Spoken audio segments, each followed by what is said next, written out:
So welcome, everyone.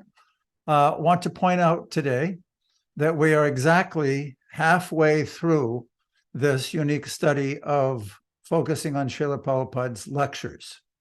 We had one in the end of December. Now we've had four lessons in January. There'll be four more lessons in January and then one in February.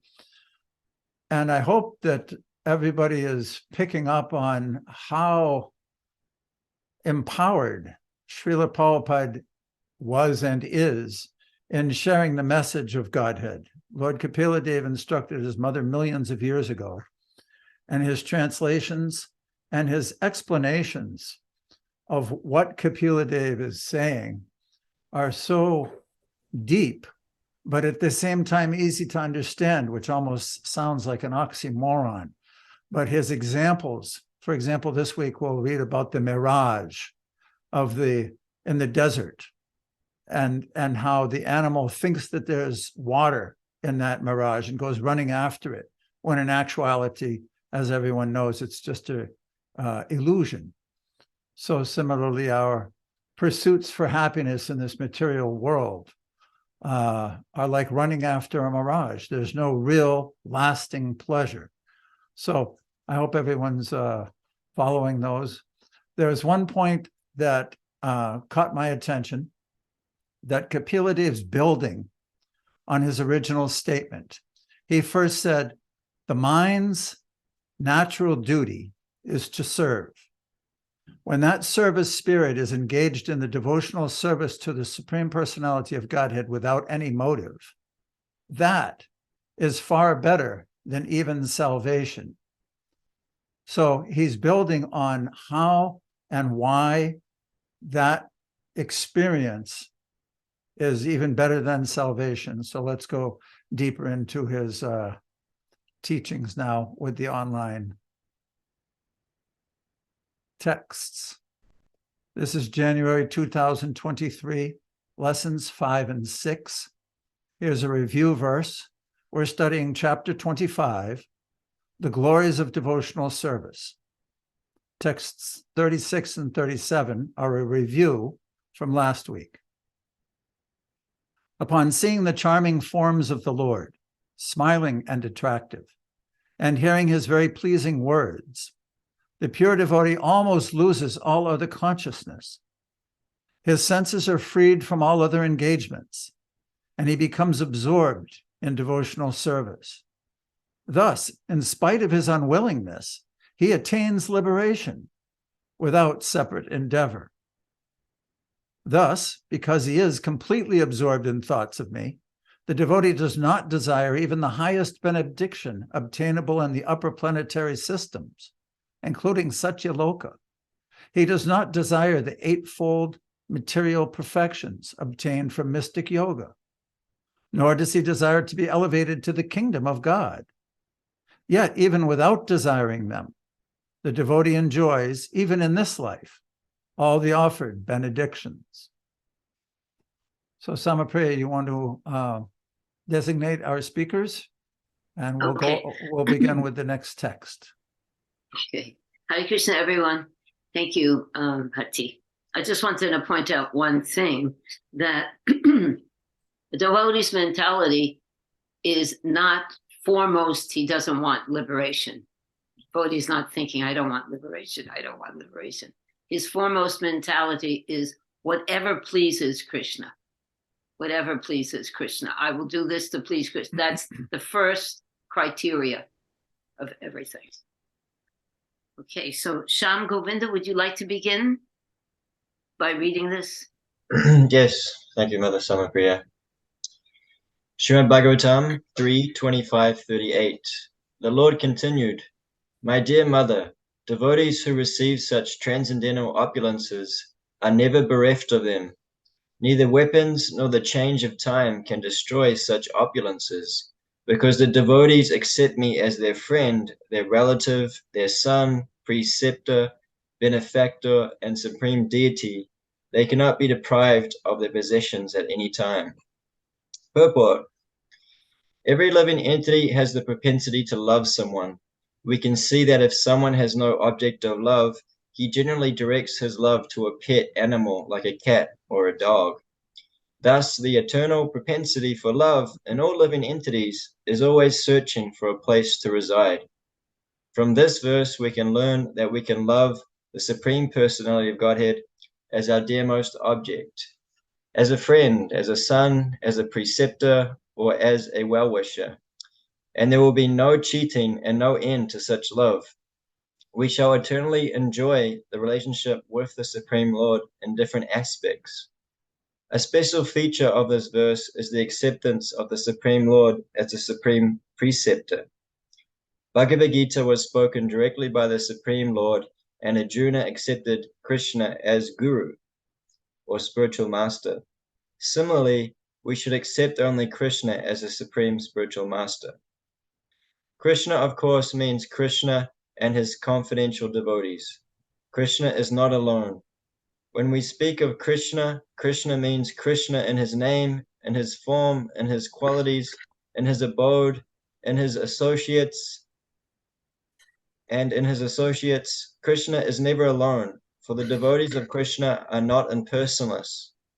For example, a king is always associated with his secretary, his commander, his servant, and so much paraphernalia. As soon as we accept Krishna and his associates as our preceptors, no ill effects can destroy our knowledge.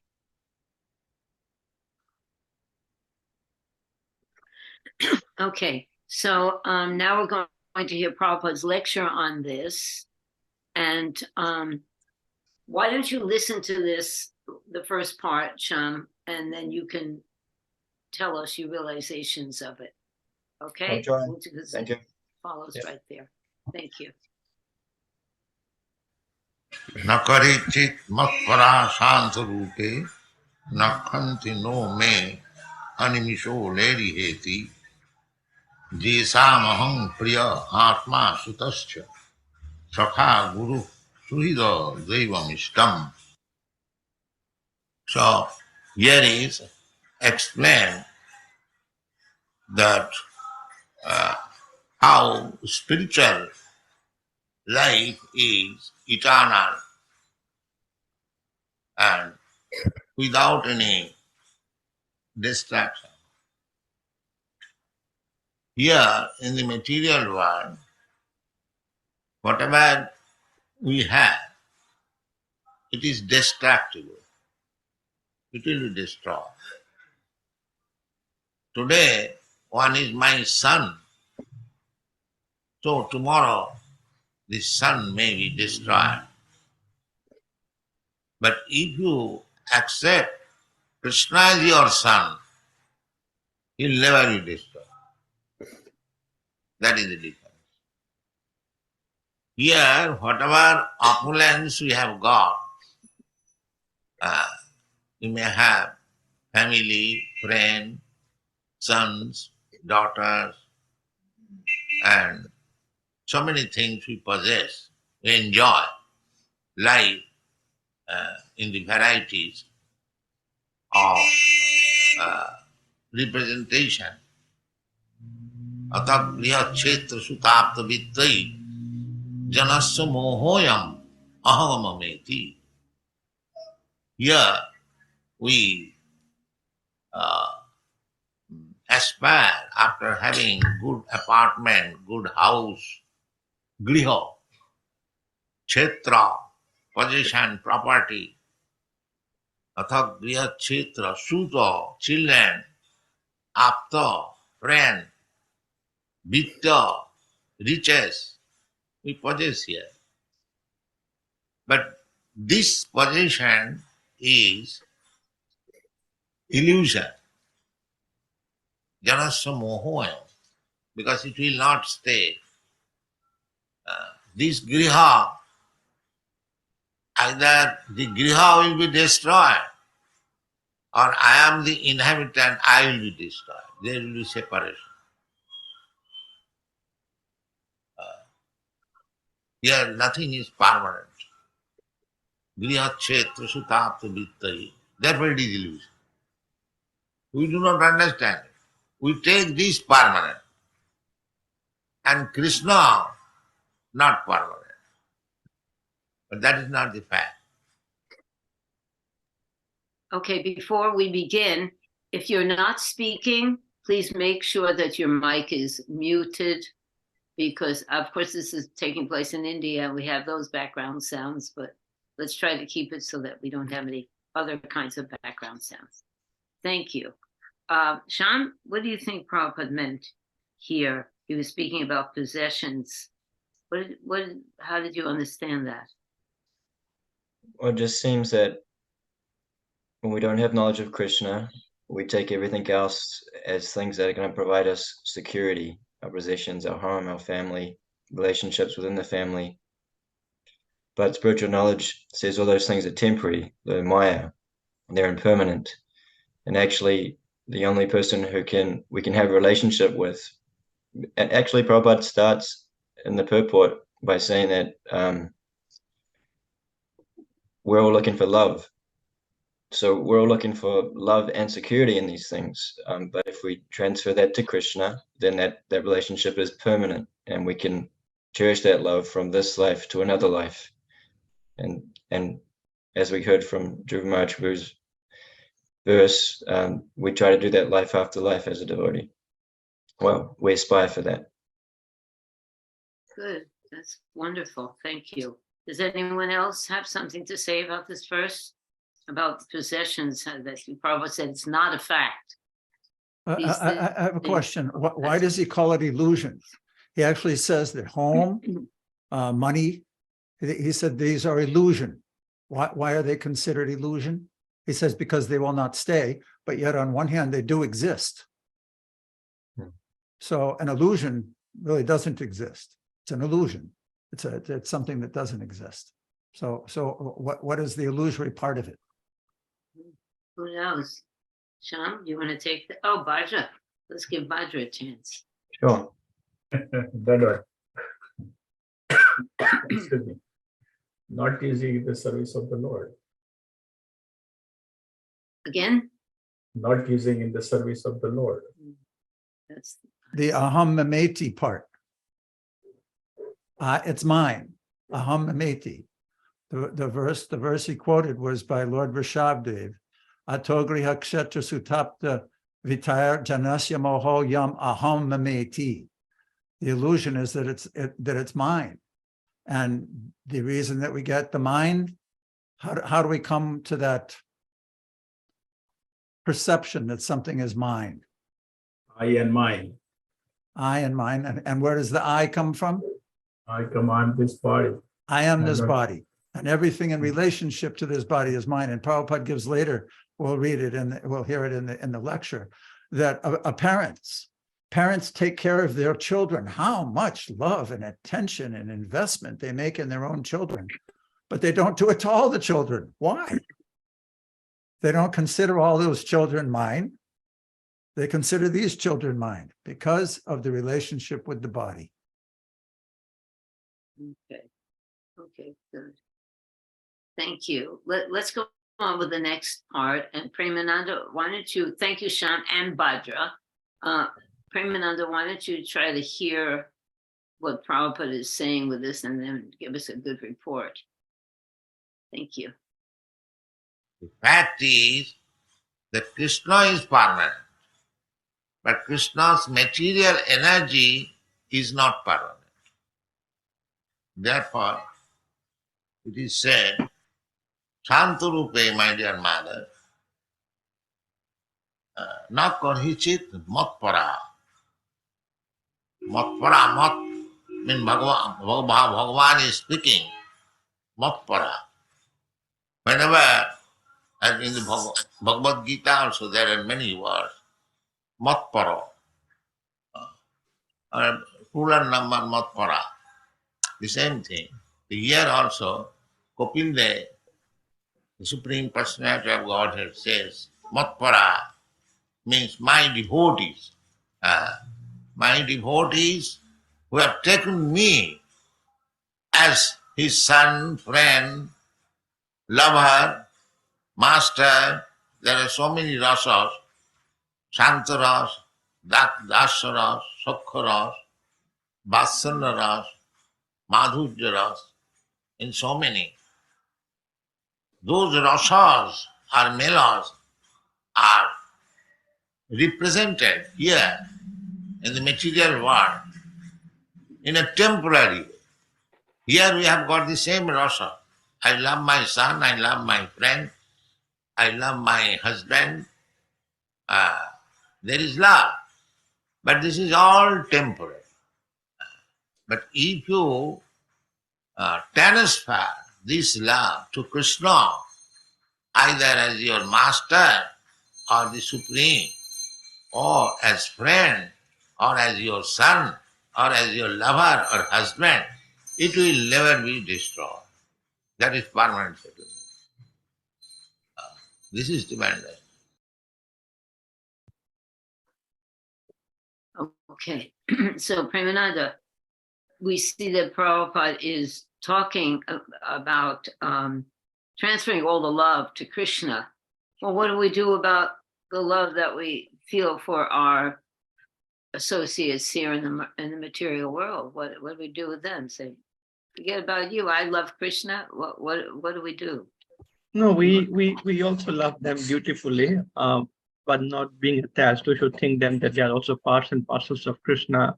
Krishna sent them to me for taking care of them. So I should serve them, thinking them they are also servants of Krishna, and gradually try to arouse that Krishna consciousness. So we should serve Krishna in that spirit and mood. Good. Not thinking that it's aham mameti, they are mine. I don't care about Krishna. They are my property. So that mood is dangerous. If we think them as all connected with Krishna, then I think there is Safer. Safer and dovetailing our consciousness to Krishna consciousness. So also Prabhupada said Shanta Rupe, and Matpara. Those two words are important. You want to put it back to the words, Patti? Those two phrases were highlighted. They're very important.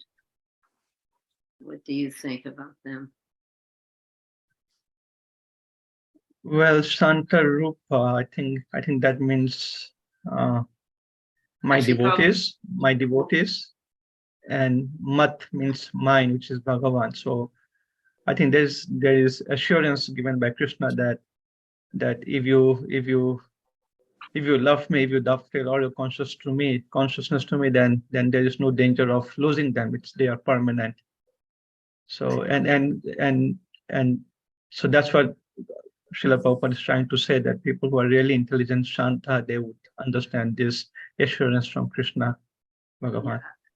Good. The Matpara, that these are my devotees. This is how my devotee feels. He thinks, right. He knows that I am with him and I will become his son or his father or preceptor or friend. And this, right. I think the word Shanta Rupe will also be spoken of later in the lecture. And do you have anything else to say about this? Well, I'm just thinking about Krishna's love and mercy, right? He is saying, okay, whatever relationship you want to build with me, it's all there. You want to treat me as your son, as your parent, as your lover, as your friend. It's just a monotonous relationship. It's there. Whatever you aspire for, I'll build a relationship with you. So that's tremendous love Krishna has for us, right? Whatever our natural propensity is, we can always use that for Krishna. Yeah, we have to meditate on that. That is right. Great news. That's really, look how you're saying it. You're smiling. It's good. Because you have a natural propensity as you chant it, you kind of like, it comes up, you feel it a little bit as you become more purified. Right. That's wonderful. Yeah, that's a very good point. Once again, those highlighted bold words in the lecture are when Srila Prabhupada's quoting Kapila Dev. They're from the Sanskrit. Some of the Sanskrit is highlighted as bold and some isn't. When it is, that's directly from the verse. So here he's saying, Santa Rupe, my mother. Prabhupada translated that as my mother. So while we're speaking, I'm realizing that how dear these people are to us. We have people who are very dear to us in this world, And what Krishna is saying is, and what Prabhupada's explaining, what this whole section is explaining, is that we can also, within our hearts, allow Krishna to be that deer.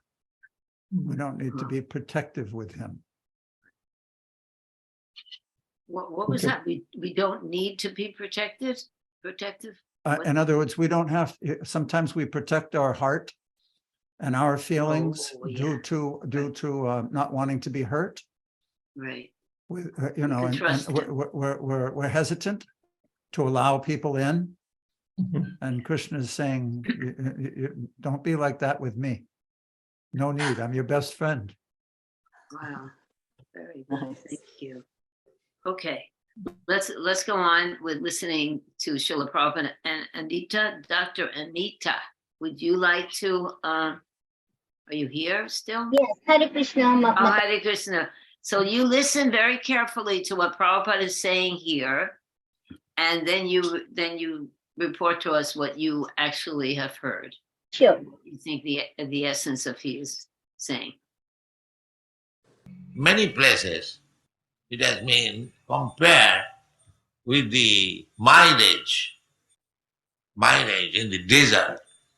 It's like in bright sunshine. In the desert, you will find that there is water. So the thirsty animal, they think there is water, they jump over it, and the animal runs after the water, and the water also goes away. Sometimes we have got also experience in bright sunshine on the street, we find exactly a shadow of water, but there is no water. Tejo Barimit, Amrisha, in the Bhagavad it is stated, Tejo Barimit Amrisha. Sometimes in the water we see land, and on land we can see water.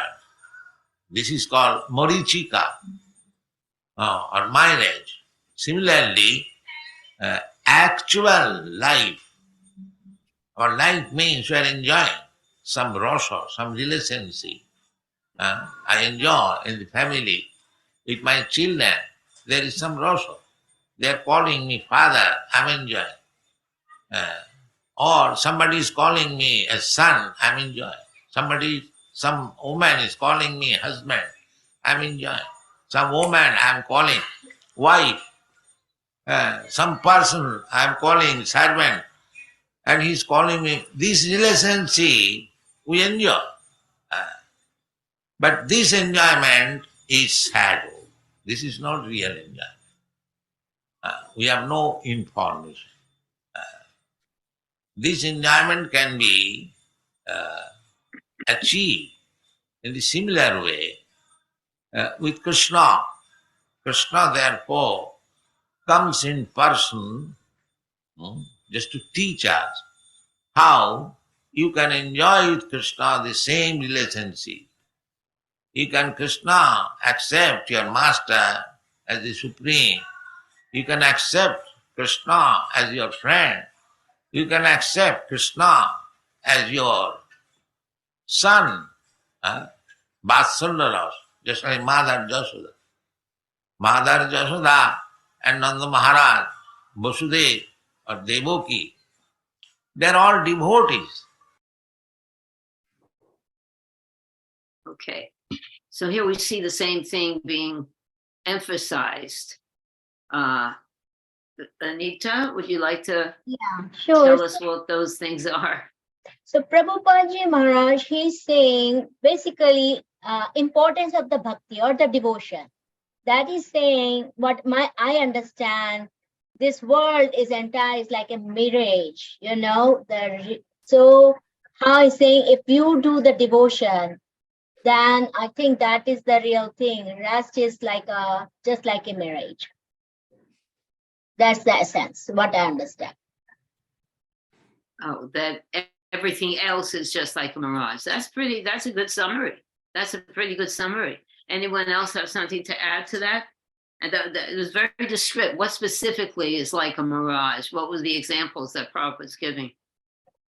So, like, Relations. he was saying about the water, like, you know, that how they chasing the water, the husband and wife, and those kind of examples. Right. So everything in this world, it appears to be very real. And Bhadra mentioned it before. Why does it appear to be real, Bhadra?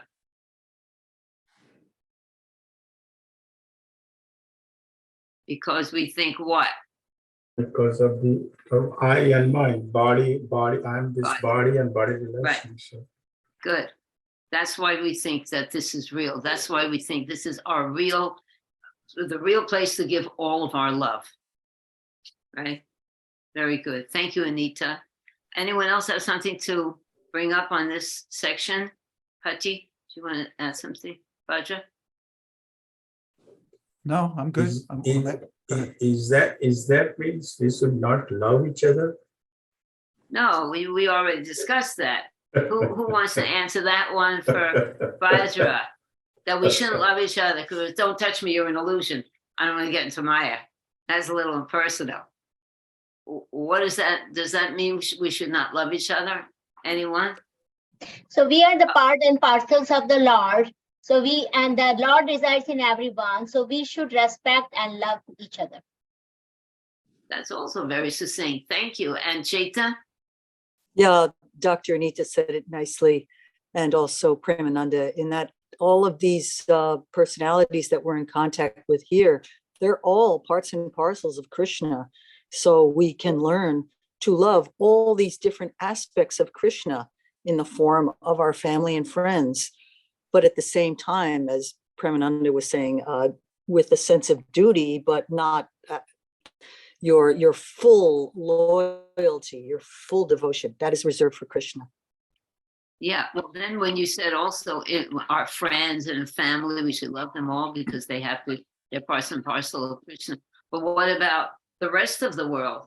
You know, if you're a preacher, that's why, you know, a preacher cannot be so attached to his own family. He has to learn to love everyone, to go out there and to actually give transcendental knowledge. He has to actually care about all of the children out there, you know. So, which is a very expansive experience to have that breadth of vision to love everybody. To love it. Of course, we love our children, but you know, somebody says, "Here's a kid, take care of this one too." What? You know, that becomes a little bit difficult. You know, so we have to learn to see that Krishna's in everyone's heart and actually love each other. And we're here. That we always talk about it. You know, on Earth, people always saying brotherly love, but is that really practiced? Everybody, especially nowadays, we're cautious about each other. You know, rather than, it's interesting, if you relate to someone with love, they'll immediately relate back to you because everyone's desperate for love. So that's the real vision, is to give, is to see everyone as part and parcel of Krishna and to give our love and concern for all people, you know. And usually when we have a family, that gets a little inhibited because of our duty to our own family. Anyone else? I think we can also learn lessons from the Lord's associates and his representatives when they come and perform leelas here. Certainly all the residents of Vrindavan, all the residents of Dwarka love their children. You can see the way that they did. They weren't impartial and just think, oh, you know, I don't care for my children. Krishna's in the village. I only care for him. It wasn't like that at all. Or like when Abhimanyu was killed, there was great mourning, even by great devotees, Maharaj Yudhisthira, Arjuna, Krishna's sister Subhadra, who's Yoga Maya.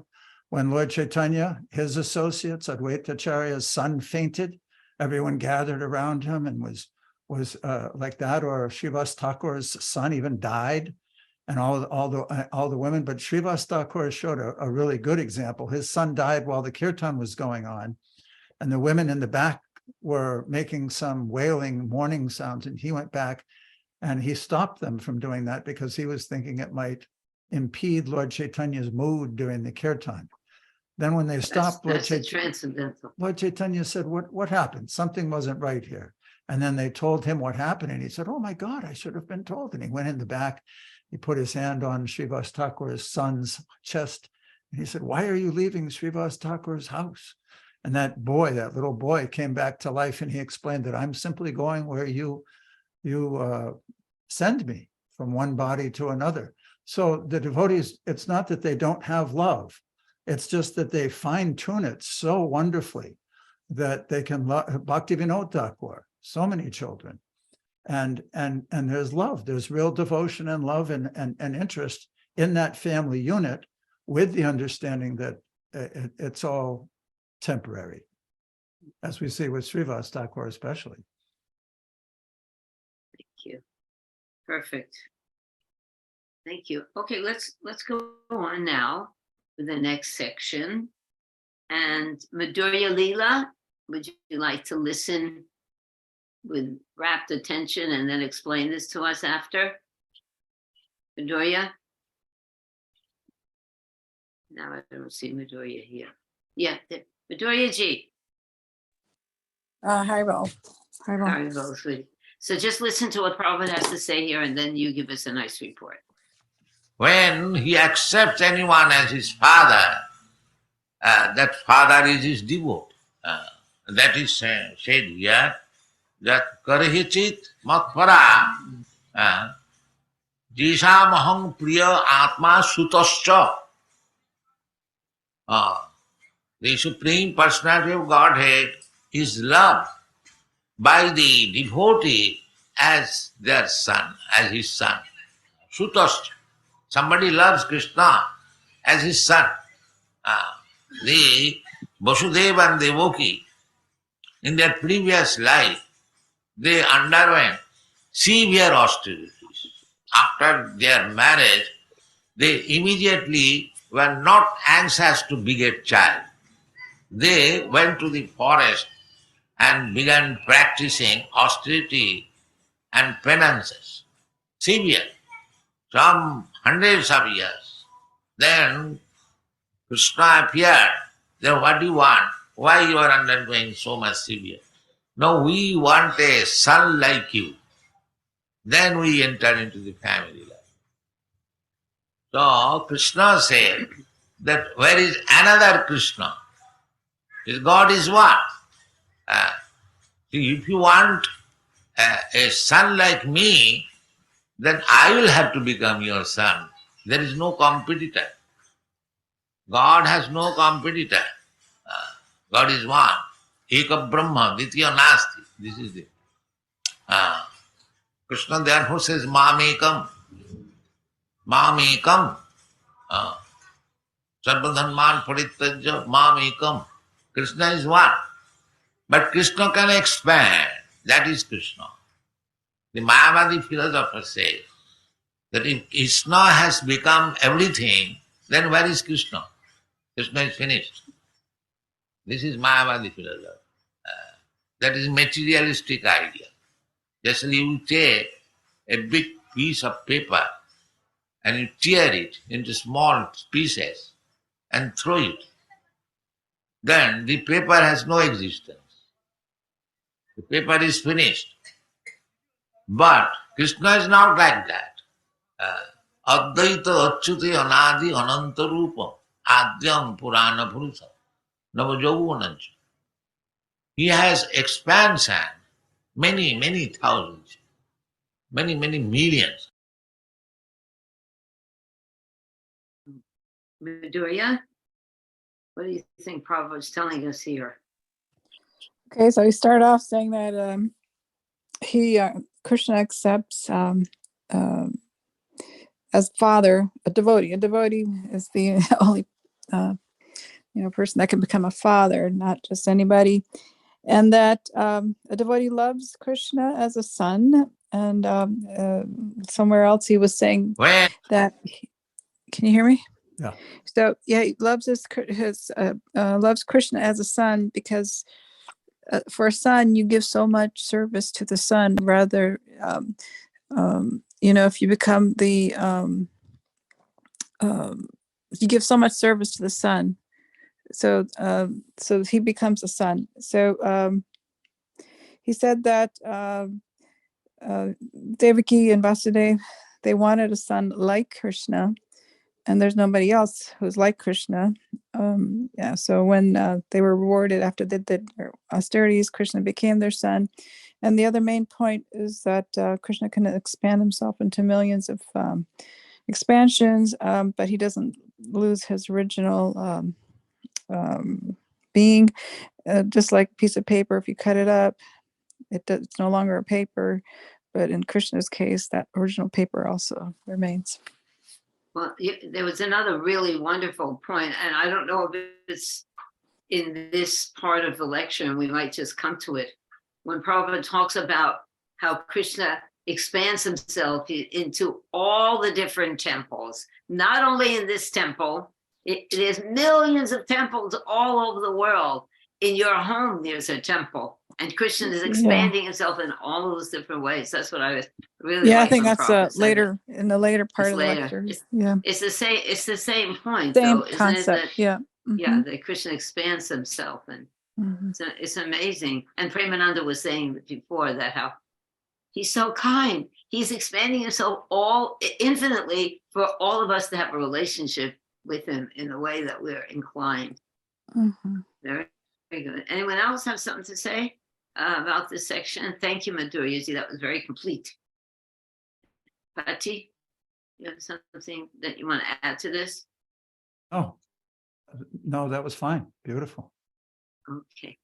Thank you, Madhurya. Let's just go on and hear Prabhupada.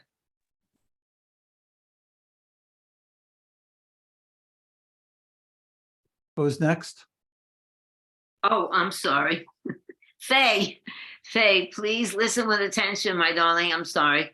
And then you can give us your report and understanding of what Prabhupada is saying specifically in this next section. Because he has entered so many hearts of living entity, that Krishna is finished. There is no more. That is Nirakar Bhav. But that is not the Vedic version. Vedic version is that not only Krishna's incarnation, but even if Krishna, the full 100% God, if he is distributed or if he distributes himself in many millions of parts, still he is there in the same strength. Just like if you take some blood, my energy out of my body, then after taking some quantity, my body becomes weak because so much energy is taken up. But the Veda says, Purnasya Purnamadaya Purnamiva Avashishyate. The balance is Purna. That is Krishna. You take full strength. Krishna is Sarisajya Purna, Almighty. So you take Almighty, and in millions and millions of units, is still the Almighty. That is Krishna. So we have to understand Krishna in that way. And if we can understand Krishna, Janma Karma Chame Dibbam, Jo Janati Tattva.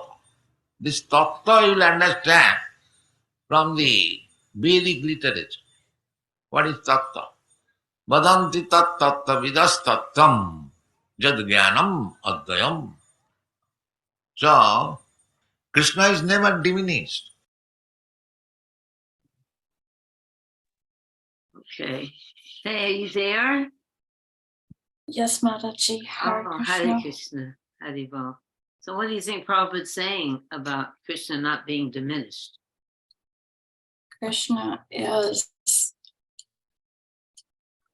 capable of expanding millions and billions of times far beyond anything we can conceptualize at all. He's infinite. His love is infinite. And we are, in comparison, finite, very, very tiny. So his Oh. love. But Purnam, Prabhupada says Purnam His love is Purna. Faye, maybe what you can do is speak a little bit on how that potency of God, of Krishna, to expand himself, manifests in a very practical way, in this way that Lord Kapila Dev is talking about. He can become someone's friend or son or lover or mother or whatever in any relationship. How does that potency translate into relationships? Any rasa, any relationship with Krishna is superlative. I thought earlier it was quite sweet that Srila Prabhupada was explaining in the previous section how a devotee might be anxious to become Krishna's father, and not Krishna's son. Because if we have Krishna as a father in a relationship such as that, we want to serve so much, love so much, give so much. It's a much sweeter, deeper rasa. Within everyone, as we are aware, the super soul is there. And we hope that we can learn to see others like the sage does, with equal vision, to recognize and love the super soul within every living being. Okay, wonderful. One of the what I was trying to allude to, perhaps just another way to say it, when Krishna was out with his cowherd boyfriends and they were eating lunch, there's a description that while they were eating, each of the boys thought that Krishna was looking at him directly, without all the other people knowing that.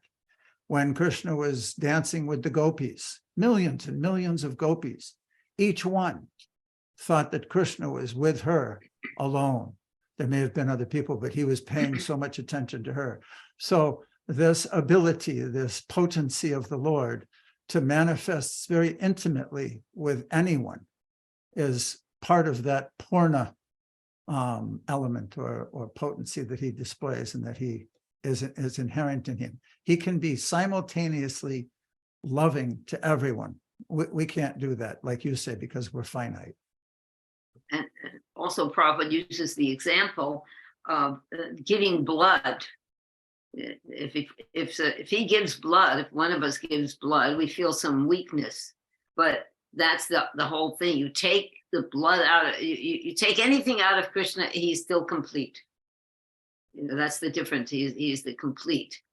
That's the whole Sri Upanishad talks about his completeness. So this is Purna. Anything else, Faye, that you'd like to say? No, Mataji. Thank you. Thank you, Faye.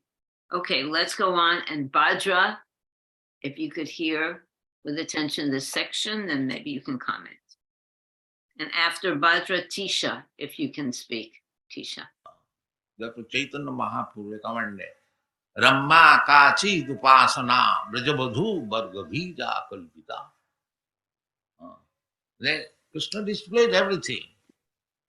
So to attract us, that you are captivated by this material Jara material rasa. There is rasa. Otherwise, why a man is working so hard to maintain the family, unless there is some ananda? Why he is taking? Nobody is taking so much hard responsibility for others. But children, wife, family, they take. Unless there is some ananda, how he can take? So the relationship has got ananda. But this ananda is flickering, illusion.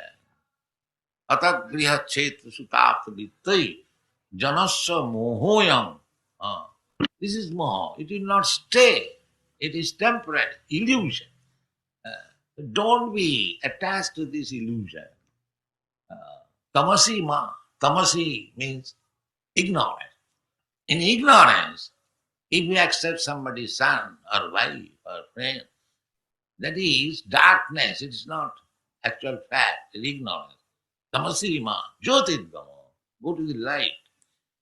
Have real friendship, real fatherhood, real lover, real beloved, real son. Wow. Vajra, Heavy. that's very heavy. We gotta have the real son. Pati, I'm looking for sometimes I call my Pati, Pati, right? I have two Patis. Upapati. Upapati. Upapati. I had the real Krishna Pati and he's the Upapati. The illusion. So the point is that because I'm considering this body and everything is mine, and we are carrying on this understanding life after life after life after life. So every time we are taking the birth, we are putting the illusion, thinking that the people who are around me are the real relationship. Of course, relationship is there, but these relationships which we have is a temporary. Because we have not realized that I'm a spirit soul, and of course they are also part and parcel.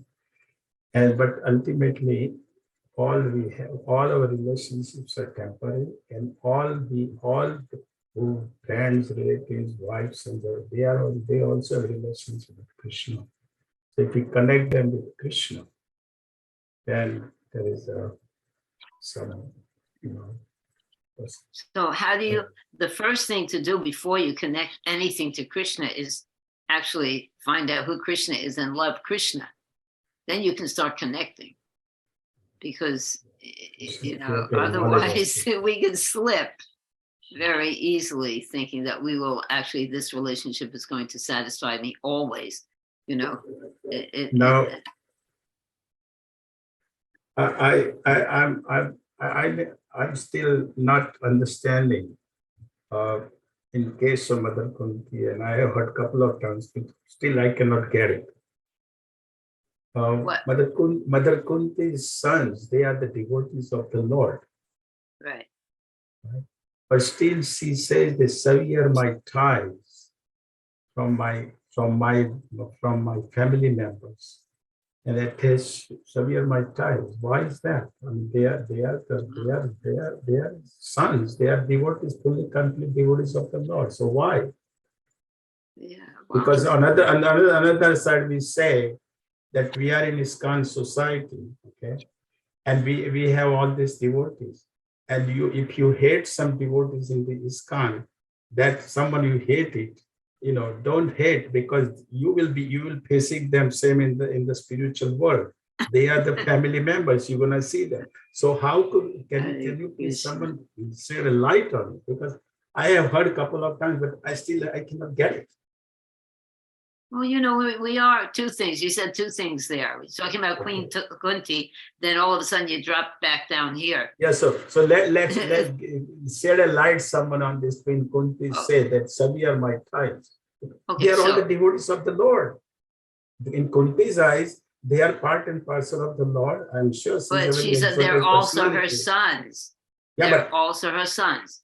Yeah. So there is some maternal attachment for them. If she feels that, let's just take it on her word, right? She feels, and she's showing us that even if our family members are devotees, sometimes the attachment that we have for them will exceed our attachment for Krishna, or might get in the way of a devotional service. If Queen Kunti is saying that, there must be some validity to it. We really can't argue with the self-realized soul. We could try to understand, well, this person said that. She's totally self-realized. She's the mother of the Pandavas. And she's saying, I'm becoming, what to speak? Look at Kardama Muni. He asked the Supreme Personality of Godhead, who came as his son, please let me go so I can become detached from material life. And he became his son. So it's, it's deeper than we think. If these Mahajans, let's call them, all of them, great devotees, are saying like this, just see how serious this issue is. Kunti herself is feeling this way. This is not a game. She's not making this up or saying it just to be humble. She feels that my attachment, I'm seeing him as my son. Even Mother Yasoda, I'm seeing you as my son. Of course, that was a different Ras, but there's some validity to that. She means it. What do you think, Patti? I think that earlier we read that emphasis on mam ekam. A person in relationship to Krishna wants to be so absorbed in him, one-pointed, single-minded, full attention. And in Kunti's circumstances, she was finally in that place where she had lived the whole life, so much suffering. Her husband died. She was constantly in anxiety about all the politics in the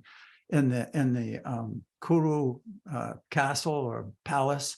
So much going on. She had super powerful sons, and after the war, and now Krishna, everything was breaking down. Everyone was leaving. Everyone was dead, and she just wants to be focused on him. Let's read her verse and see if this makes some sense here. She said, "O Lord of the Madhu, as the Ganges forever flows to the sea without hindrance, let my attraction be constantly drawn toward you without being diverted toward anyone else." Prior, she had said, "O Lord of the universe, soul of the universe, personality, the form of the universe, please, therefore, sever my tie of affection for my kinsmen, the Pandavas and the Vishnus," because she wants to be without being diverted toward anyone else. It's total absorption, total surrender, total love. I don't want anything else but you. That's my understanding of Kunti's prayer. Wow, that was beautiful. Thank you. Vajra, does that answer it for you? Yeah, is that means when we leave our body, we desire not to have our wife and children around us, even though they are devotees of the Lord? Oh, no one can hear you, Patti. I would think that's a very personal circumstance. Some people may want that. Some people may not want that. My god sister Mula Prakriti was leaving her body in Vrindavan. I was there for that time. She and I distributed books many years ago for many years together. And when she was leaving her body, her husband, also our godbrother Gopa, he withdrew a bit. He withdrew. He purposely withdrew so that her attachment would not be on her, on him. But of course, her children came, but it seemed as though the mood was step back and let go so that she could go without being diverted. This is the time of death is a very serious, it's our next serious thing we got to deal with. We hope we get it right this time. Okay, let's go on. Thank you, Bhadraji. And Tisha, are you able to comment on this, sweetie? Do you think you'll be able to speak if you listen to this nicely? Thank you, Mataji. I'm going to try. Okay, darling. Okay, good. Okay, she's in. That's good. We want in. Okay, let's listen to Prabhupada. In this way, if you will actually establish means re-establish. It is already established. We have got different types of relationship. That is called Sarup Siddhi. Sarup Siddhi. When you are perfect in spiritual life, you will understand what is your relationship with Krishna. Automatically. That is called Sarup Siddhi. You have got original relationship with Krishna. Nitya Siddha Krishna Bhakti. Chaitanya Chaitanya. That is just like you are son of some gentleman. That is a fact. It is not that the son becomes father or the father becomes son. No. The son is son, the father is father. Similarly, we have got an eternal relationship with Krishna, either as father or as lover or as servant, like that. So, that is self-realization. When you will be perfect in love, in loving Krishna, then in what status of life we love, that will be revealed. That is called Sarup Siddhi.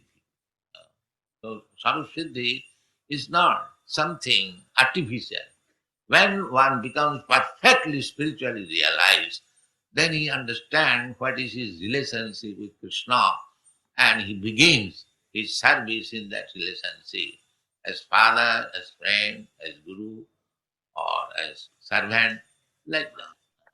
So this relationship is eternal. So instead of being attached to this temporary relationship, somebody thinking that I have to serve my father and mother, that is my first duty. That's not right.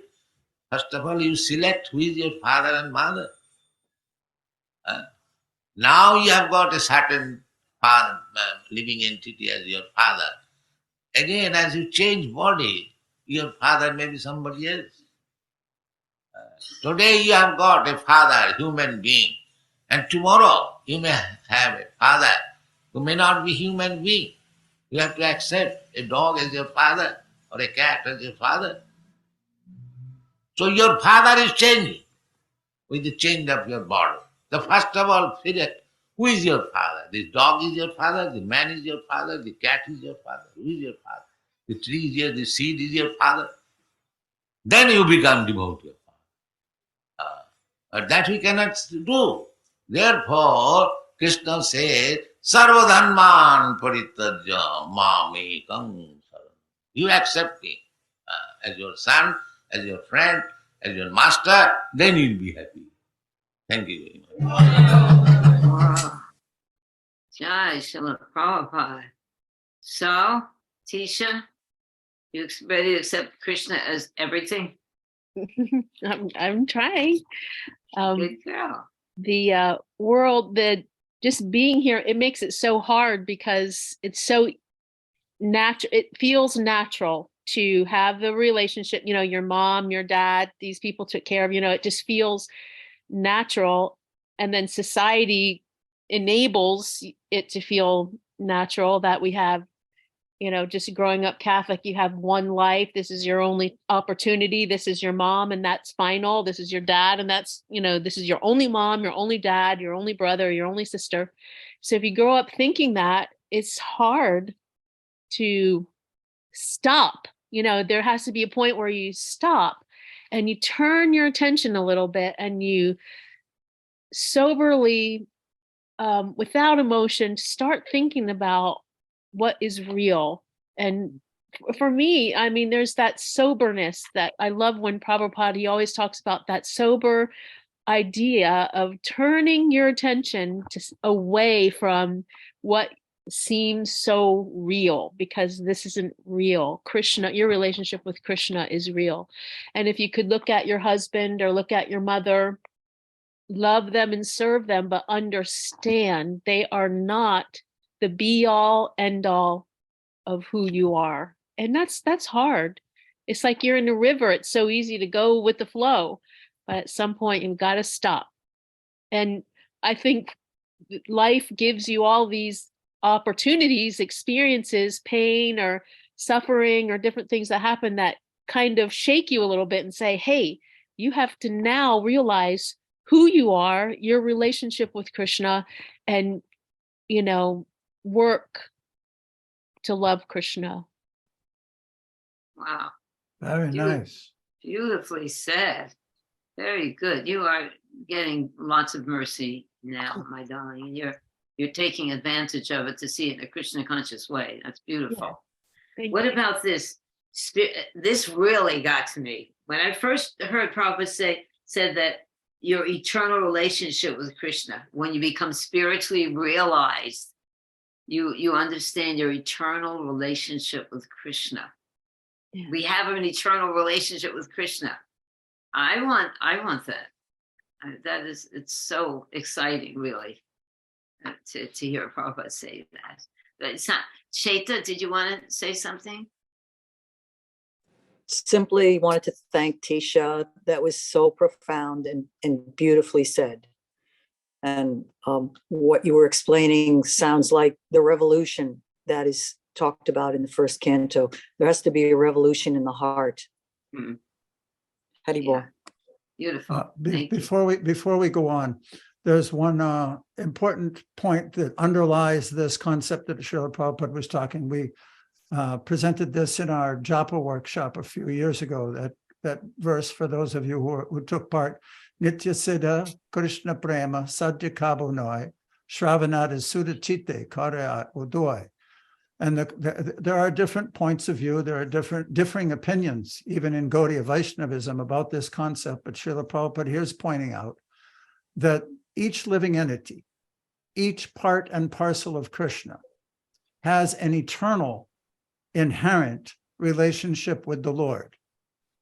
The example given is just like a seed has all the potency to be a plant. And no matter where you put that plant, or what you might think about it, its inherent nature will develop that part of itself. Like if you have a mango seed and you put it in a cornfield, just because it's associated by the corn doesn't mean it will become corn. It has an inherent nature. So each one of us, as we go, each individual soul, as it traverses throughout the samsara process, will naturally, by Krishna's divine arrangement in Yogamaya, come in contact with those things, people and places and circumstances and atmospheres that will stimulate and want that part to germinate and grow. And we've all been doing this. Now we're in the human form of life. We're in contact with this philosophy. We're in contact with these concepts, and we've already started to grow. We're already popping up out of the ground. And the more we do that, the more what that nature is will be revealed. It's not that it comes from someplace else. So that's what Swarup Siddhi is. And Srila Prabhupada is talking about the utility or the futility of spending so much time and energy on the relationships that are simply on this temporary plane. Thank you. Arundhati, did you want to say something? I was going to ask you to listen to the next excerpt from Prabhupada's lecture, but if you want to say something now, also. No, that's fine then. I'll wait my turn. Well, now's your turn. Your turn is after we hear Prabhupada, then you tell us your realization. Actually, Sama, the next slide is a verse with a purport.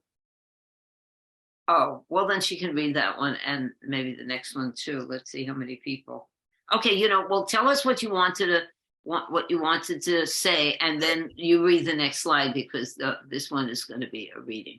So a couple of things actually, while we were going through this. One is that when, Queen Kunti was talking about the fact that she wanted her attention to flow uninterrupted like the Ganges, I was just thinking that it's so much harder for in a woman's body to do that, because just taking, for example, Dhritarashtra, when Vidura told Dhritarashtra he had to leave, he just packed his bag, then he disappeared. It didn't even pack anything, he just disappeared.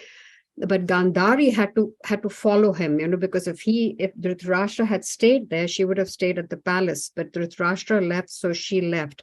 So it was just a kind of a thought, that it's easier for someone in a man's body to just decide to become a sannyasi and to at least attempt to work toward that uninterrupted and unmotivated attention to Krishna. Is slightly a little difficult in a woman's body. The second thought I had was wait a minute, just a second. Let's just deal with that first point, because Prabhupada did say, he said that a 16-year-old boy can go around the world. He can travel around the world uninterrupted. No one will bother him. A 16-year-old girl, it's going to be problems for her because the world is not so kind. But to give everything up for Krishna based on devotion of the heart, it doesn't matter if you're in a woman's or a man's body. I don't wait a second, Bajra. I don't think that matters. But taking sannyas is a different thing. And of course, the fact that a woman takes care of the children and has an affection for the children, that's why Queen Kunti is so exalted. She didn't want that. King Kunti and Devahuti, she doesn't want it. You can do this in a woman's body. In fact, I've been doing it for 50 years in a woman's body. I'm trying to love Krishna no matter what, even if we have children or relationships. I don't think it matters that. If for a traveling sannyasi, it might be different because you're dealing with the world, but the emotions of the heart, if you spend the time with Krishna and fall in love with Krishna, Prabhupada said women are by nature more devotional. Yeah. You know. Exactly. I don't think she was saying you can't love Krishna. No, but you said that it was a little bit harder to give everything else up for Krishna. Don't No, tell me that no, now no. after I did this didn't whole mean it thing. like that. Like what I meant is that when Dhritarashtra decided to just give up everything and just go and meditate, he just did what he had to. Whereas Gandhari would have to wait. If Dhritarashtra decided to live in the palace, she would have also lived in the palace. So it's just it's not Dharma. it's hard for us. I mean, obviously, it's easier for women to give up because we are just devotionally we are more conducive to doing that. It was just a material thought. Kunti would have to obviously live in the palace with her sons because her sons wouldn't want her to just leave everything and go and live in an ashram where she could do whatever. And living in a home, obviously, brings on relationships and little attachments and whatever. So it is. Yeah, it's true that Rashtra thing with the Kunti thing. That's all. Well, There are a few other hands up too, Sama. Okay, just one more comment, and then Sham, and then okay, those two gentlemen. Just a second. Now I forgot it. Okay, too much excusing. I might have to bust in. First Bajra because he's been sitting there patiently like that, and then Sham. Bajra. Thank you. Tisha's point is valid. But at the same time, the relationships is said by Prabhupada. Indians are more attached to the families. It's not just the Catholic. It's not What? Christian. You have to speak louder. Indians are more attached to the families. If they are so tied with their family, they will do anything for their families. It is there. So it is my understanding. It's in all religions like that. Okay. So that's why we are international. We have to come, all religion we have, but we have to come above all these religions and come to the Krishna concept. That's my point. Because it's Krishna consciousness on the spiritual platform. It has nothing to do with this material, this religion, that religion, that one point. Second thing is that, of course, the Matajis, she has, as Srila Prabhupada said, and it's true. She has two families. It's on her mother's side and also his husband's side. So of course there is a attachment. Attachment can be you can attach to about this family or that family. So Okay. it is there. Okay, one more thing. Dharma. I think, Arundhati, what you're talking about also has to do with the dharma of being a woman. And if we fulfill that dharma, that is actually religious and pleasing to Krishna. Is that where you're coming from? A little, Arundhati? You can answer. No, so I was just thinking of the way the whole imagination of that river flowing through the ocean, because that in that context, it seemed like I just wanted to be uninterrupted and to just flow toward you. And I was like, yeah, it would be so much. But I have another point to make on that. And maybe I see someone's hand raised.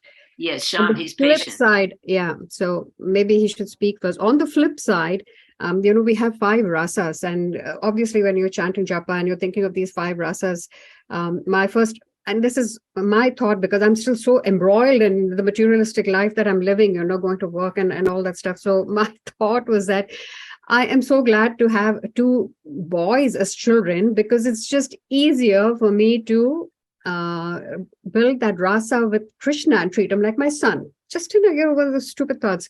I'm like, Oh, oh, that's thank God I didn't okay. have daughters, because I had sons, and then I can just imagine raising my boys, and it's so cute to give Krishna a bath and dress him up and all that stuff.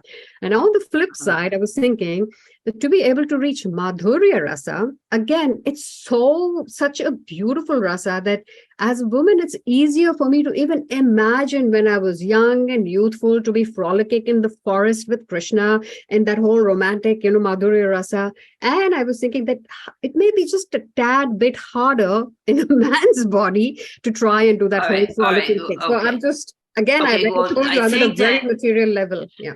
Yeah, that's definitely a little bit having to do with the Bali concept, because Bhaktivinoda, all the great acharyas, they in their spiritual form, they're some of them are female. But that's a whole other thing. Let's get Sham to speak because he's been so patient, and then Arundhati, I'll ask you to please listen with it or read the next section. Sham, my darling, what is it? I just wanted to say thank you to Mother Arundhati for sharing. But just on the case for a man, I just wanted to use Dhritarashtra as an example. He couldn't give up love for his son Duryodhana. That was the cause of the war. And he also couldn't give up the kingdom. He was so attached to the power. So the attachments are different. And so I think it's equal opportunity. Okay, equal opportunity. Yeah. Good point, and let's go Good. on. Yeah. Okay, let's go on. We can just talk forever. Okay, start reading here, Arundhati ji. Bhagavatam 3:25, 39 to 40. Thus the devotee who worships me, the all-pervading Lord of the universe, in unflinching devotional service, gives up all aspirations to be promoted to heavenly planets or to become happy in this world with wealth, children, cattle, home, or anything in relationship with the body. I take him to the other side of birth and death. Purport by Srila Prabhupada. Unflinching devotional service, as described in these two verses, means engaging oneself in full Krishna consciousness or devotional service, accepting the Supreme Lord as all in all. Since the Supreme Lord is all-inclusive, if anyone worships him with unflinching faith, he has automatically achieved all other opulences and performed all other duties. The Lord promises herein that he takes his devotee to the other side of birth and death. Lord Chaitanya therefore recommended that one who aspires to go beyond birth and death should have no material possessions.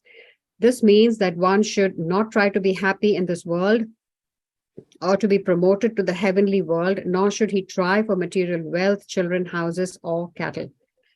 The ordinary common living entity after death is transferred to the womb of another mother according to his karma or activities to take another type of body. But as far as the devotee is concerned, he is at once transferred to the spiritual world in the association of the Lord. That is the Lord's special mercy. How it is possible is explained in the following verses. Because he is all-powerful, the Lord can do anything and everything. He can excuse all sinful reactions. He can immediately transfer a person to Vaikuntha Loka. That is the inconceivable power of the Supreme Personality of Godhead, who is favorably disposed to the pure devotees. Okay, now actually, what we are going to do is we're going to hear what Prabhupada has to say on this, and then Arundhati, you can comment on that section. Okay, we only have a few more verses to hear, so it's going to be Arundhati, you'll comment on this next one, then Manvantara, after Manvantara, Ian, then Chaitamayi, and then Kate. Okay, so that's the order. Thus the devotee who worships me, the all-pervading Lord of the universe, in unflinching devotional service, gives up all aspirations to be promoted to the heavenly planets or to become happy in this world with wealth, children, cattle, home, or anything in relationship with the body. I take him to the other side of birth and death. Imang lokang tathayvamum atmanam ubhayaninam atmanam anuji cheha jirayo pasavagriha visijya sarvan anyangscha mamevang visatu mukham vajanti anannaya bhaktya tana mrityu ratiparaye. So, Kapil Dev is describing Bhakti Yoga. Yesterday, last night, we have already discussed the previous verse that bhaktas jisamaham priya. Bhakta means who takes Krishna or the Supreme Personality of Godhead as the most dearest of everything. And Atma Sutascha Sakha Guru Surhida Daimam Ishtam. Everything. Krishna is my Guru, Krishna is my Atma, because I am part and parcel of Krishna. Mami Vamsa Jiva Bhuta. So Krishna is origin, I am part and parcel. Then Krishna is my one who wants to love Krishna as son. We have described already. Krishna is prepared to become your son because we love son. We offer respect to Guru. We offer respect to Devata. So everything should be Krishna. Jesamahang priya atma sutascha sakha, friend, just like Arjuna, he accepted Krishna as his friend. So everyone can accept Krishna in so many ways. Okay, Arundhati, what do you think Prabhupada's actually saying? This is, in a way, relating to what your dilemma seemed to be. So when we used to go book distributing, and we would give the Bhagavad Gita to people, and we would say it's a magical book, and obviously Krishna will protect you. Here's a thing that he says, my devotee never perishes. So obviously people would look at us incredulously and say, what are you talking about? But this sweetness is that, and we would tell them, take one step toward Krishna, because whatever relationship you build with Krishna, it's you take the first step toward him, and then you realize that he'll take 100 steps towards you, and then that first step just opens up this whole nectar of sweetness. It's the sweetest thing, and it's only practice that only when you practice it. As much as we stand at those book stores and we try distributing those books, eventually when that person takes the first step to even maybe chant one round of the Hare Krishna Maha Mantra, or go to a temple, or even at the altar offer a flower, that one step that they take just opens up the universe of sweetness that Krishna has to offer. And that's been my personal experience as well. Good for you. So a devotee gives up all aspirations of this world. A devotee, and Prabhupada didn't say male, female, he said a devotee gives up all aspirations for happiness in this world, and he takes Krishna as his dearmost object. That's a devotee. And we all have our own things to work on. So that's basically it. Okay. So thank you, Arundhati. Manvantar, my darling, are you there? Hare Krishna. Haribo. Please listen with rapt attention at what Srila Prabhupada is saying so that you can explain it to us. Krishna is Paramatma. He is present everywhere. Ishara sarvabhutanam riddeshe arjuna tishthati. That is Vishwato Mukham. He is living in everyone's heart. That is the difference between Krishna and me. Krishna and me, that is the difference. Home, here it is said, this mameva vishwatu mukham. Mameva. Krishna or Bhagavan, he says mameva. But what is that mameva? He is not a person like me or you. He is vishwatu mukham. Krishna says in the Bhagavad Gita that this body is the field of khetra, field of activities. Idam sariram khetram iti abhidhiyate. Khetra khetraga. And the owner of the body, or the occupier of the body, not owner. We are not actually owner of this body, because as soon as there will be order that you vacate this body, you have to immediately vacate. Therefore we are not owner, we are occupier. This is a machine given by Krishna. Oh my goodness. Okay, Manvatara is a nurse, and she is always helping people to deal with the machine. So what do you have to say, Manvataraji? Krishna as a Paramatma is, I'm asking a question to see if this example fits what Srila Prabhupada was just talking about.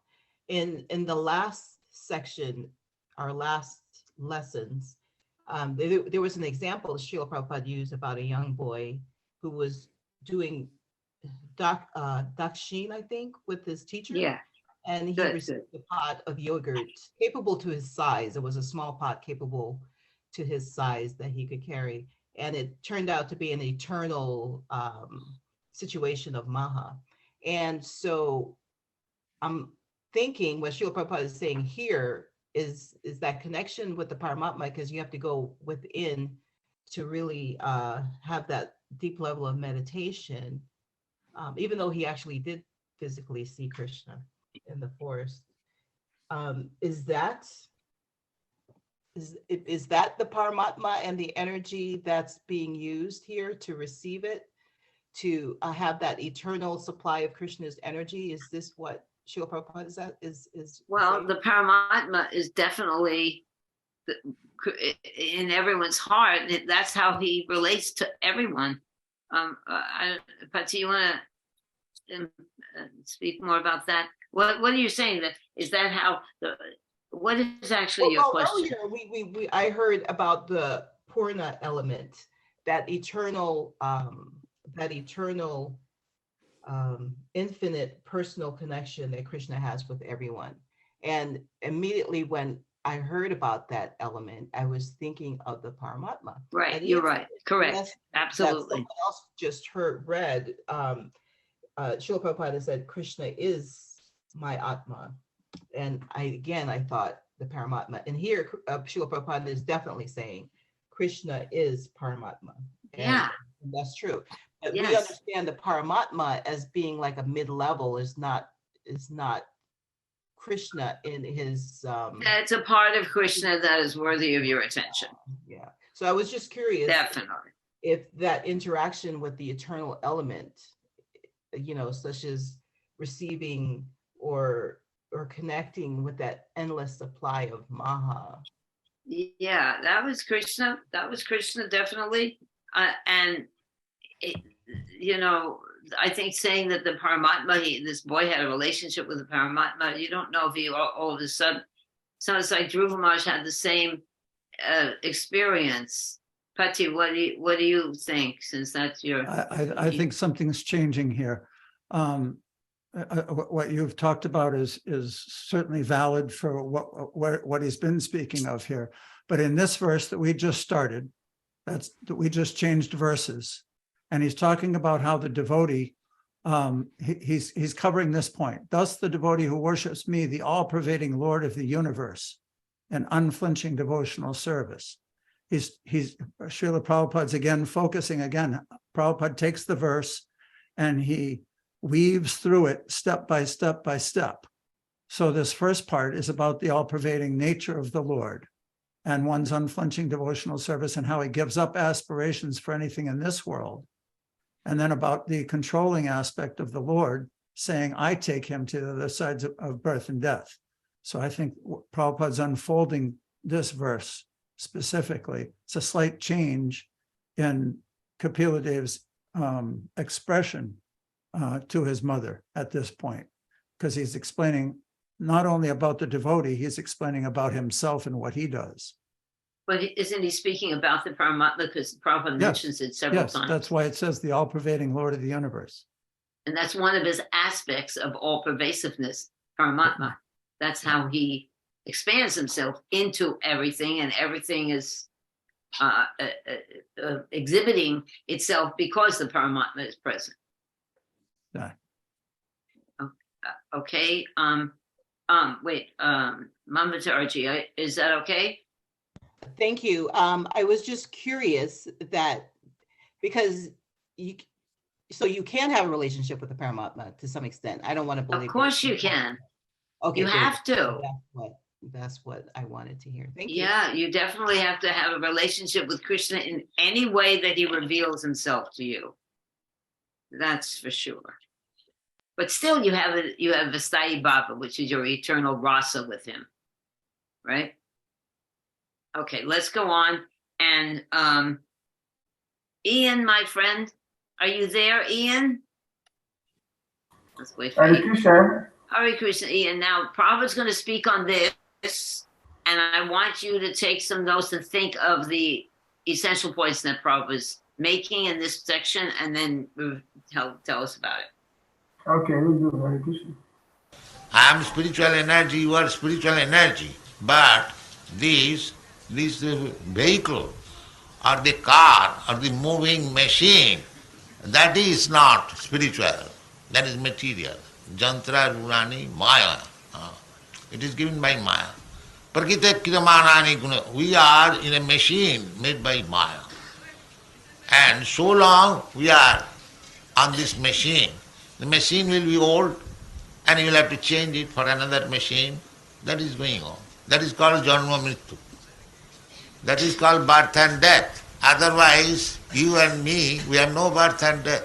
Na jayate na mriyate va kadachit. The soul or the Brahma, it does not take birth or dies. Simply, we change this machine, body. Na hannate hannamane sarire. You are driving one car. If the car is broken, it is smashed, that does not mean you are smashed. You may have some accident, but you are not finished. The car may be finished. Similarly, na hannate hannamane sarire. Similarly, this body being finished, we are not finished. Tatha jihantara prapti, we get another car, another body. Just like we are getting different bodies in this life. So, the question is that if I am Nitya, Sasata, na hannata, my position is I never die, never take birth, then why I have been put into this condition accepting this machine? That is real problem. That is real problem. Then what is the cause? That cause is that because I want to enjoy this material world. What is that material world? Here it is said, Raya Pasava Griha. Raya means wealth. Formerly, a man was considered to be wealthy. Now also it is. Dhannena dharma. Gobaya dhanava. If you have got many number of cows, then you are considered to be rich man, not papers. Nowadays, if you have got bunch of paper written $1,000, but they are paper, you are dhanavan. Now, formerly, practical, not dhanavan by the papers, by the currency notes, but how many cows you possess. Because that is life, you get milk. And dhanena, if you have got food grains, then you are rich. Not by possessing some paper. No. Therefore it is said here, Raya Pasava Griha. So these are the material possession. So long we are after this material possession, then we cannot get out of this circle of birth and death. Oh boy. Patsy, keep it back on there for a moment, because I think it could help Ian a little. Okay, Ian, what do you got to say about this? The real problem. Okay, so Srila Prabhupada is saying that we, as Shri Krishna is saying, we are eternal beings, and the body is a machine, and like the car, you know, you're in the car, and if the car gets damaged, then you change the car. You will not necessarily, even if you know into accident, even if it, in other words, we are changing bodies, so like we change the car as long as we're in the material sphere. You don't change the body. You don't change the soul. You change No, the body. So actually, there is that. I think the diorama where you have we are regarded as changing bodies. You know, we start from the youth and old. You know, go right through the. You know, I think yes, it is called changing bodies. The script. Yeah. Okay. Yeah. All right. Okay. So we are changing bodies. We are eternal. So even if we change the car, once car gets damaged, you replace it with another car. Also, he spoke about the wealth. Previously, wealth. A wealthy person was seen as a person that number of cows, and what you can get from cows. But now, presently, one is considered rich or wealthy by papers. Okay. Also, as long as we are after the material possessions, it will still bind us to the material world. So we see in the cycle of birth and death. Good. So the real problem, what's the real problem? I think the real problem is us being constantly trying to be focused on being involved in the material, getting material positions. Right. So that's the real problem, is the desire to get all this material wealth. Yeah.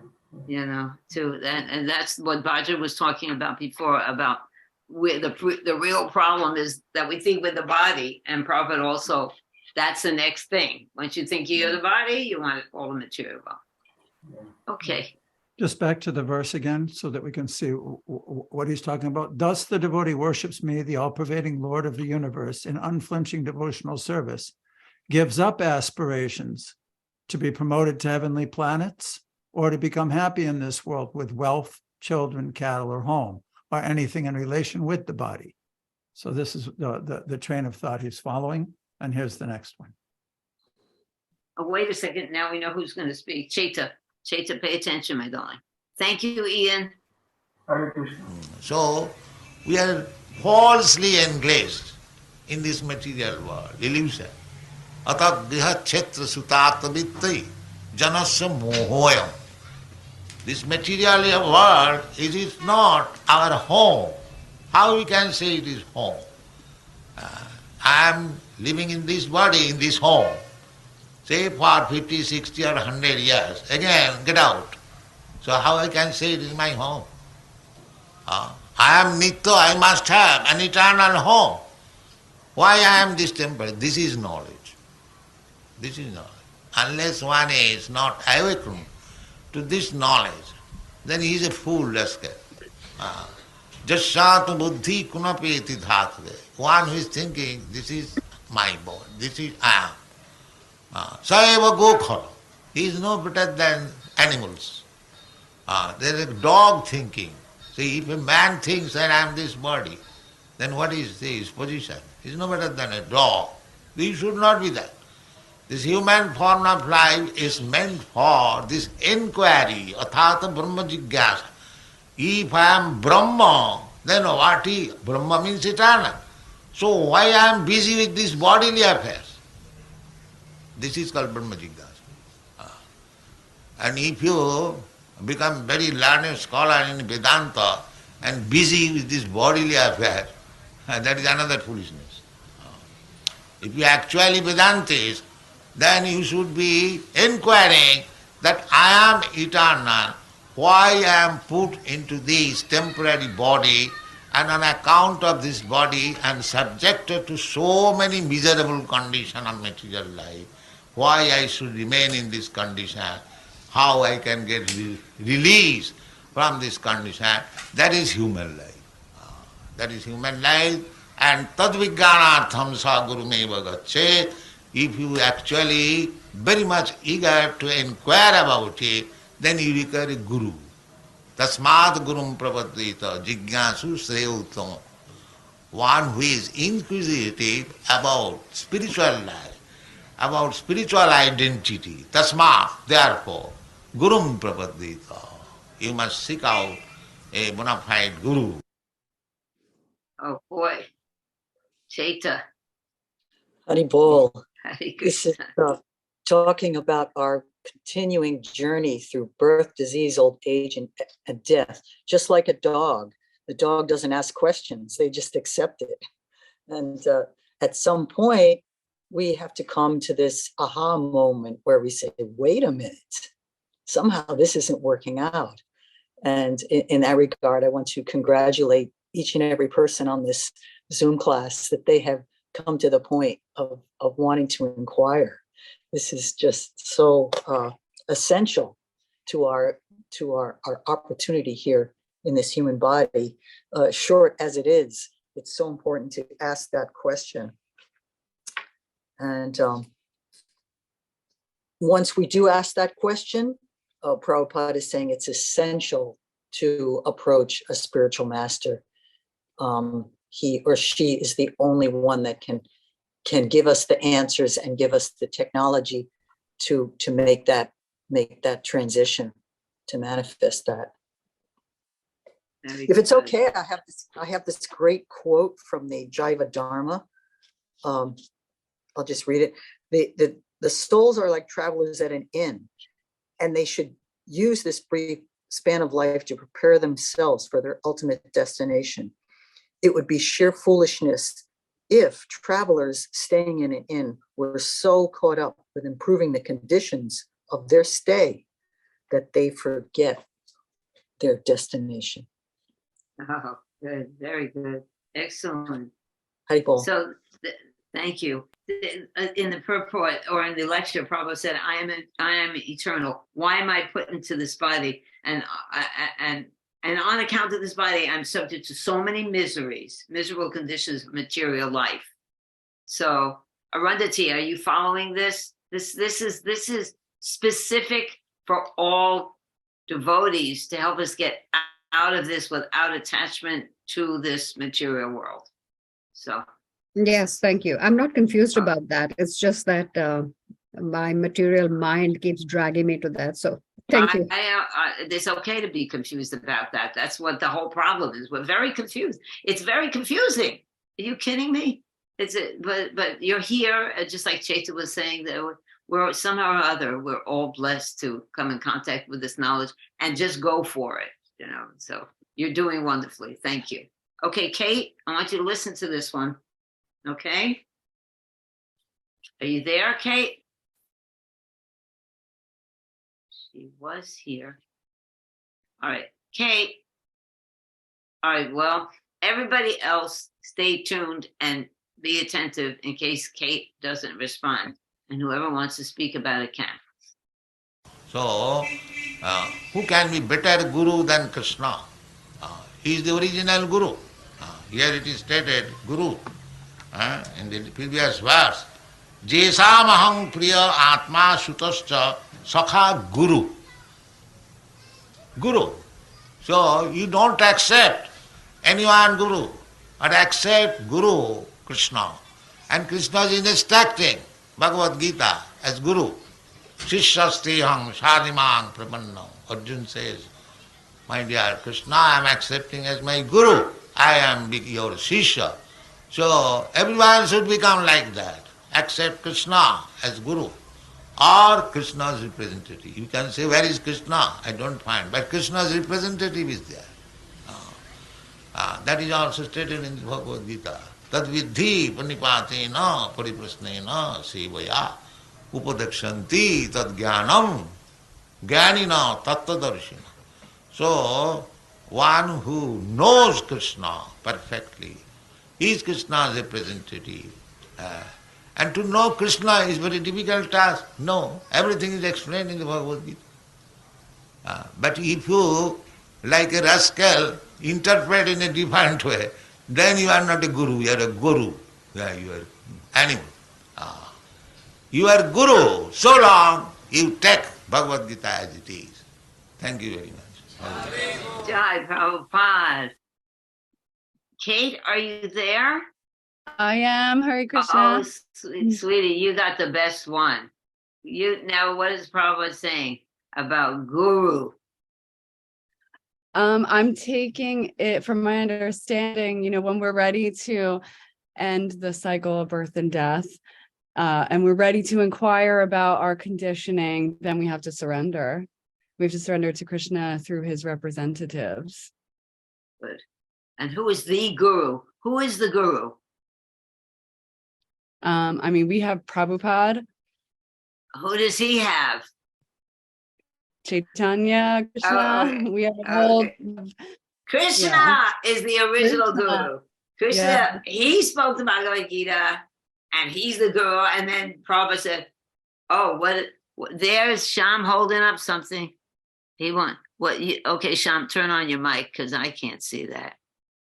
Stay with us. But it's the disciplic station all the way back to Krishna. Okay, there you go. Okay, good. Thank you. That's perfect. Okay, Kate, keep going. And we have, but Srila Prabhupada is reminding us here that we have all of Krishna's instructions in the Bhagavad Gita. Very good. And it's, he's, I don't know if I think it's as simple as he says, I'm very dependent on everyone here and all of the different ways we have to learn about these subjects. But, just as a reminder, it's all in the Bhagavad Gita. And it's simple. And it's simple for the simple. Prabhupada said simple for the simple. I have been doing this since Gita Jayanti. I have been keeping my Gita open. And when I chant my evening rounds, I just look at a verse and I make sure to read some verses. Sometimes I read a purport, and I'm reading the 12th chapter. And this is a chapter that says who is very dear to Krishna. And we all want to be very dear to Krishna. It's not that it gives us the way to become dear to Krishna. Might also point out that the 12th chapter is called, just like this chapter that we're studying, it's called devotional service. Yeah, it's called devotional service. So how cool. So I would suggest everybody just read the 12th chapter. It's only 20 verses. Even just read the verses. And you might get depressed thinking, oh, no, I'm not dear to Krishna because I'm filled with all the desires. But then you realize he is giving us the way to become very dear to Krishna and to become happy and peaceful, to be satisfied. Just be satisfied. Don't consider happiness and distress. There's so much instruction. So anyway, thank you so much, Kate. I'm glad that you were able to come and spend some time with us because I know that you had some other engagement. And thank you, everyone. When anyone, let's have a teeny open discussion because we, as usual, went over. Anyone have some comment they'd like to say about anything that we talked about? Oh, there's Bhaja. Thank you, Bhaja. What would you like?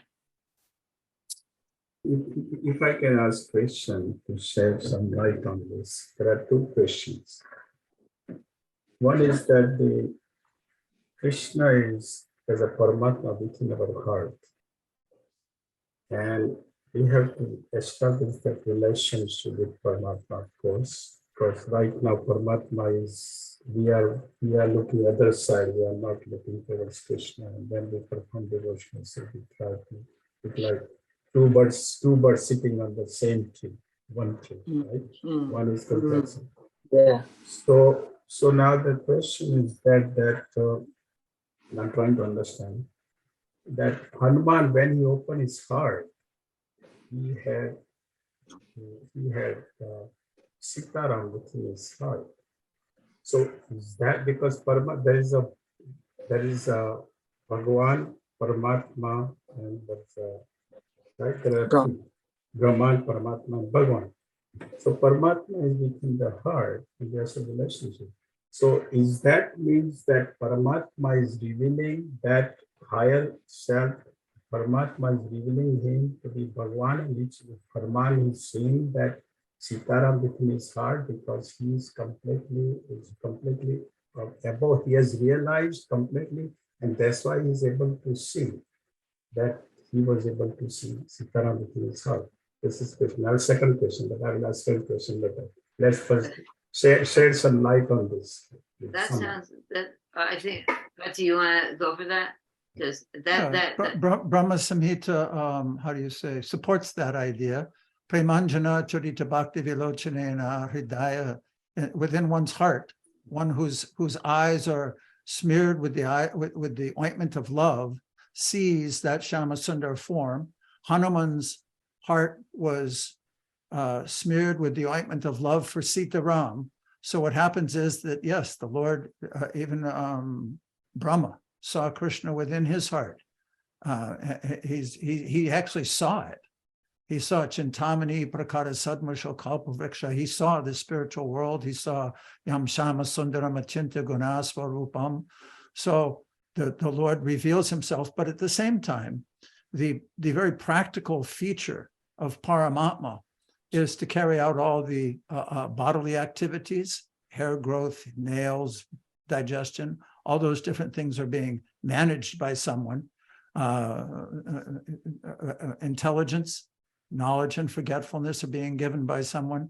So it's the same person, but there are like different parts of him, different parts of his character. Prabhupada gives the example, sometimes the same person is seen by one person, by his family members in one way, and by the people at work in another way, but he's the same person, or she's the same person. So in this way, there are different aspects to that person, and according to the love that one develops, the Lord will reveal himself in that way. right. And to add to that real quick is that when we Prabhupada was talking about Sthayi Bhav, remember? He was just speaking about the Sthayi Bhav, our eternal relationship with Krishna that is in our hearts. That's who we actually are, and we're just trying to become aware of it. So when you're praying, you know, with the relationship that you're cultivating with Krishna, you will pray to Krishna in your heart like that. You will pray to Krishna in the deity form of Krishna. I don't know anyone who's praying to in the Vishnu form. There are some devotees who are praying the Vishnu form too. Whatever relationship you have with Krishna, he will reveal himself in that way. Second question? Yeah. Yes. It's always too. Arundhati Mataji, I don't know her much. It was the first time on. But the question is that Arundhati Mataji, she had made some points. Oh, I see. And I don't know whether she is still there on the I'm here. She's here. Mataji, the question, and you had made a good point about the how the sweetness of that can distribute the books, and you feel sweetness about it. So can you shed a light? How can we keep that sweetness continue 24 hours? Because it's difficult. It's difficult to keep that sweetness all the time. Okay, I know who knows the answer. Tisha knows the answer. As I'm always saying, you know the answer. How do you see this 24 hours? What did you say? How do I what? How do we see, Roger's question was, how can we see the sweetness of Krishna 24 hours a day? What is recommended? No, how can we experience that sweetness? Not see. How can we experience that sweetness? Well, okay, experience, that's a level higher. That you got to do it really 24 hours a day. What? Chant Hare Krishna. There you go. End of story. Hare Krishna. That's it. It takes a little while. Just the more you give it, the more you get. That's Hey, come on, but when 16 rounds is over, 16 rounds. Oh, you're just getting started with 16 rounds. Look, when you get a taste for chanting Hare Krishna, Prabhupada said at least 16 rounds. You just can't get it out of your mouth. You want to chant 24 hours a day. That's what Prabhupada said. 24 hours a day. You have to remember Krishna. And he said the easiest way is to chant. So that indicates if you think, even 16 though rounds taste, didn't do it, then try another 16. even though no taste, What? even though no taste, Sorry, I don't know what you said. even though I have no taste for it, just keep blabbing, Krishna, Krishna, Krishna. I'm just Well, asking. You have, if anyone has a taste for chanting Hare Krishna, my darling, Vajra, you have a taste. All right, there's Chaita. One more question, and then we better go. Chaita ji. Haribol, not a question, not a question, just a comment that the other part of that, keeping it going 24 hours a day, is by Shravanam. We can Oh, hear as yeah. many Yeah, yeah. amazing classes as possible. It changes your mood completely. Yeah, look how fortunate. Oh, God. The Shravanam Kirtan. Shravanam is number one, actually. It wasn't Kirtan, it was Shravanam. Shravanam Kirtan. Then you know what to chant and why. Okay? Okay, we're going to go. Oh, there's my husband says something. I have one more verse I can share here. Oh, the nectar. He's full of nectar. Gradual development of prema may be compared to different states of sugar. First, there's the seed of the sugar cane, then the sugar cane, and then the juice is extracted from the cane. When the juice is boiled, it forms a liquid molasses, then solid molasses, then sugar, then candy, then rock candy, and finally lozenges. This is Lord Chaitanya explaining to Rupa Goswami the gradual development of love. So just asking the question is a good sign, Bhadra. It means you're interested to know, how can I get more of this sweetness? Yes. Yes. Thank you, everyone. You're all so wonderful. Thank you so much. Vanchakalpa Tarupjascha Kripa Sindhu Evacha Patitanam Pavanebhyo Vaishnavebhyo Namo. Hare Krishna. Hare Krishna, everybody. Hare Krishna. Hare Krishna, Ian. Hare Krishna.